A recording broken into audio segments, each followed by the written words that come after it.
화요일 친절한 경제 한지연 기자 나와 있습니다. 한 기자, 미국의 관세 판결 이후에 어제 우리는 처음 장이 열렸는데 꽤 강세를 보였더라고요. 네, 어제 국내 증시는 이 남아있는 관세 불확실성보다도 이 관세 무효에 따른 비용 절감과 환급 기대가 단기 호재로 작용한 모습입니다. 먼저 시장 흐름부터 보면요. 코스피는 장 초반 5,900선을 처음 돌파한 뒤 상승폭을 줄였지만 5,800선대에서 강세를 유지했습니다. 시가총액 상위 종목 가운데 삼성전자는 약 2% 안팎, SK하이닉스는 1%대로 상승했고 현대차도 3% 넘게 오르는 등 수출 비중이 높은 대형주들이 시장 상승을 이끌었습니다.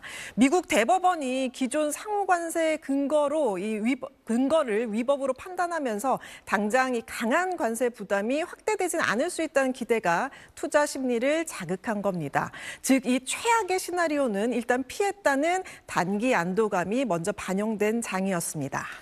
네, 앞으로 트럼프 대통령이 관세 정책을 어떻게 펼쳐나갈지 굉장히 면밀하게 지켜봐야 되는 상황이 됐어요. 네, 이 관세 정책이 끝난 게 아니라 트럼프 행정부가 이미 다른 카드로 이렇게 움직이고 있어서 오히려 불확실성은 더 커졌다고 분석이 되고 있습니다.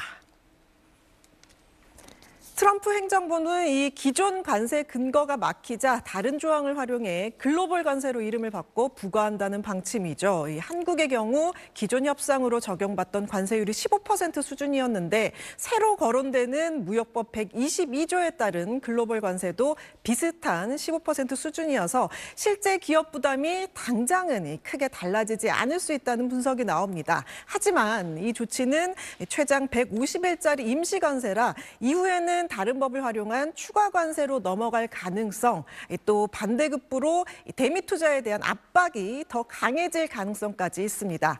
그래서 전문가들은 이 관세 리스크가 해소됐다기보다 정책 방향 자체가 계속 바뀔 수 있다는 점을 가장 큰 변수로 보고 있습니다. 여기에 앞으로 변동성이 더 확대될 이벤트도 많습니다. 현지 시간으로 24일 밤 9시에 트럼프 대통령 국정연설이 예정돼 있고요. 다음 달 31일부터 4월 2일까지 트럼프의 방중과 미중 정상회담이 이어집니다.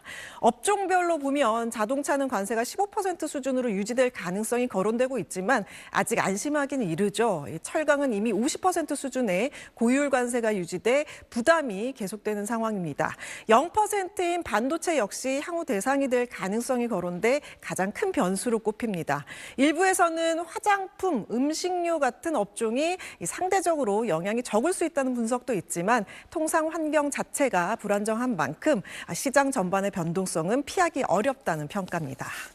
네, 그리고 이건 좀 다른 얘기인데 요새 꽃값이 많이 올랐나 보네요. 네, 2월 중순부터 2월 말까지가 이 대학 졸업식이 집중되는 시즌이잖아요. 꽃 선물 많이 하실 텐데 가격이 예년보다 올랐습니다. 손이 제일 많이 가는 장미 도매가가 지난달 기준으로 전년 대비 19% 상승했습니다.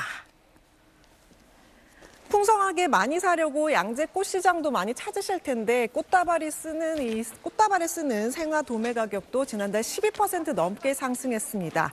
이 상승세는 이번 달 들어서도 이어지고 있습니다. 이 대학가 주변 꽃집을 보면 가장 많이 팔리는 꽃다발이 5만 원 안팎, 조금만 풍성해져도 7만 원 이상, 큰 다발은 10만 원에서 15만 원까지 줘야 되는 것도 있습니다. 일부 꽃집은 졸업 시즌에는 평소보다 2만 원 이상 추가 비용이 붙는다고 미리 안내하기도 합니다. 가격 부담이 커지면서 이런저런 선물 방법도 다양해지고 있는데요. 한 송이 꽃이나 1, 2만 원대 미니 다발, 학사모를 씌운 인형이나 비누꽃 같은 대체 상품도 인기를 끌고 있습니다. 예전에는 이 졸업식이 몰린 특정 주간에만 가격이 급등했다가 내려오는 패턴이었는데 최근에는 연말 성수기부터 겨울 내내 거래 금액이 전년보다 14에서 18% 늘어나서 꽃 가격이 계속 높게 유지되는 흐름이라는 분석입니다. 네, 한 기자 잘 들었습니다.